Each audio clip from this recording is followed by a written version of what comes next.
Warriors, welcome to the video. Today we are discussing how emotional trauma gets stored within your subconscious mind-body system. This is so important to understand, guys, because we need to get to the root cause of why you feel the way you feel, why you think the way you think, and why you act the way you act. It started somewhere. I'm going to go through three very important ways that emotional trauma gets stored in your mind, body, subconscious. And this is thanks to the work, the amazing work of Mr. Brent Baum. Thank you for this incredible information. And I'm going to do my best to put it into the anxiety context. Before I get into it, let's understand you a little bit more. Are you living with fight or flight constantly? Do you feel sensitized? My friends, I want you to understand that your system is turned on to what's called survival mode. You are in survival. You tend to view everything as you go through the day as either being a danger and therefore a threat to your life or safe. That's it. When your fight or flight is constantly on, you have very limited amounts of information that you focus on.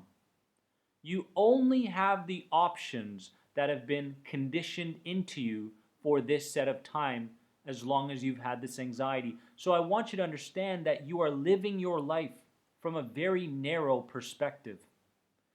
When in fact, when you get to a better place, anxiety-wise, and you start self-mastering you start to realize that, hey, I'm realizing that the world is much more flexible than how I used to view it. I am much more flexible than how I used to view myself. Situations, events, anxiety recovery comes with more options.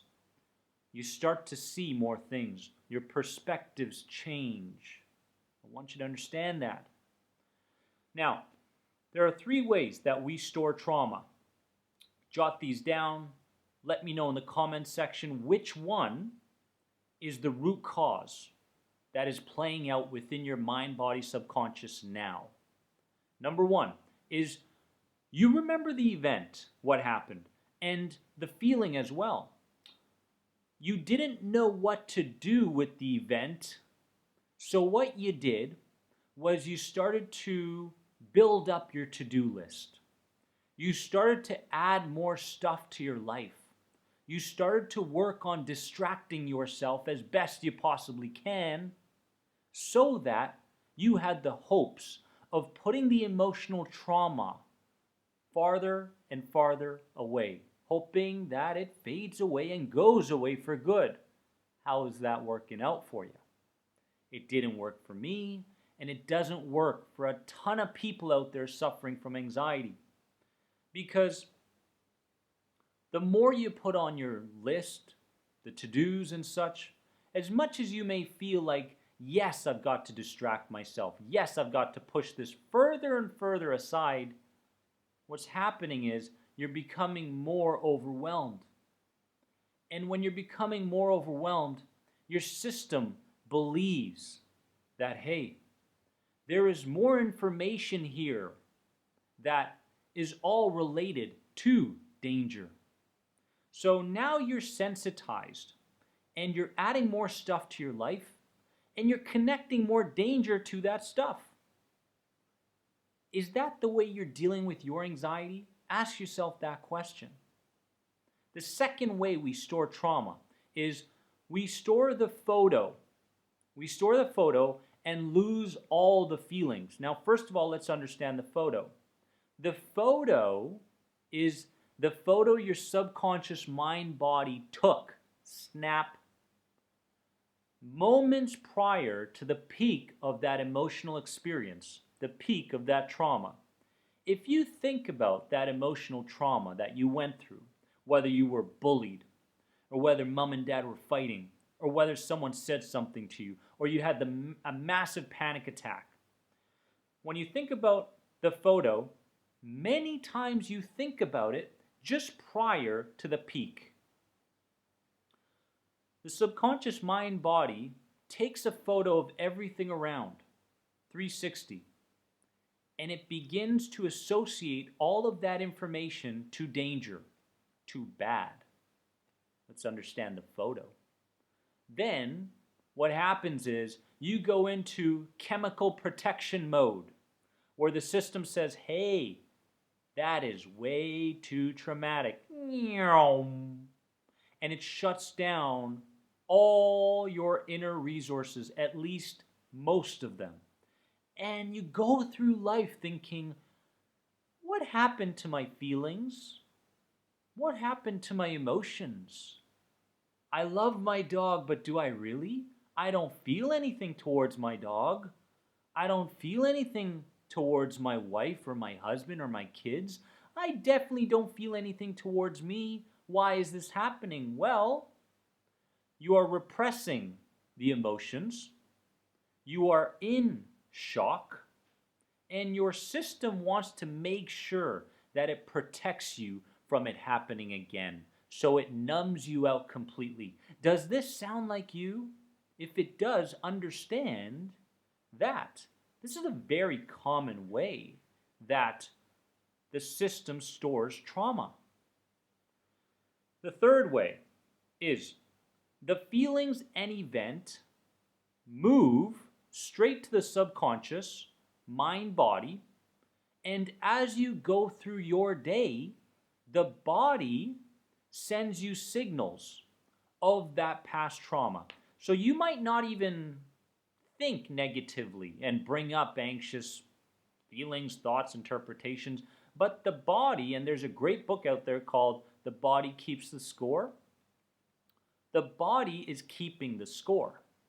So the third way you store trauma is you don't really mentally obsess over something that makes you anxious, but the body does remind you of the past trauma. Hey, blue painting with bird on it, related to the trauma that happened years ago.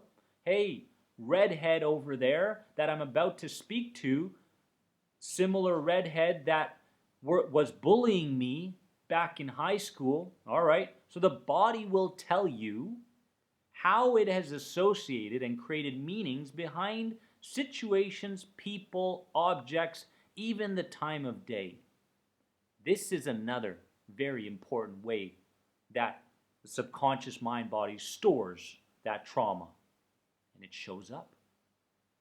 Now let's understand that the more a subconscious thought has been programmed within the subconscious mind body, the more difficult it becomes to overcome and overlap that subconscious thought through conscious action. Meaning, hey, I'm just going to change my thoughts. That's it. Hey, I'm going to do positive affirmations. Didn't work for me.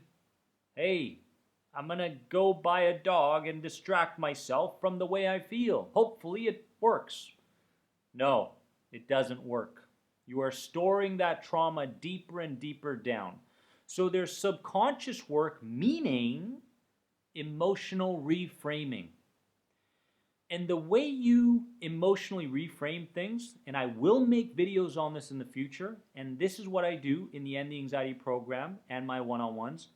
We emotionally reframe the past experience as we put you in a brainwave state where you begin to tap into your subconscious. So now you're in the brainwave state of theta. And now I'm telling you, or you're telling yourself, and you're imagining the experience of what happened to you. And you begin to perceive it differently. And you begin to notice things around you that you didn't notice. And you realize that those bullies, those redheads, had really alcoholic parents. And they were miserable. And they weren't living a happy life. And they took out their frustrations and anger out on you. But at the time you didn't recognize it until you began perceiving it differently. So what you do is you begin emotionally reframing those past traumas. Now we're talking. And as you begin to emotionally reframe those past traumas, you begin to take lessons from the past, and the subconscious says, oh, okay, as long as you're taking lessons, we can begin to let go of the shock. We can begin to let go of the trauma, and whoosh, there is this waterfall of events that happen internally, and you feel lighter. And your energetic body says, oh my God, thank God that's over. And you can begin to remember what we talked about in the beginning.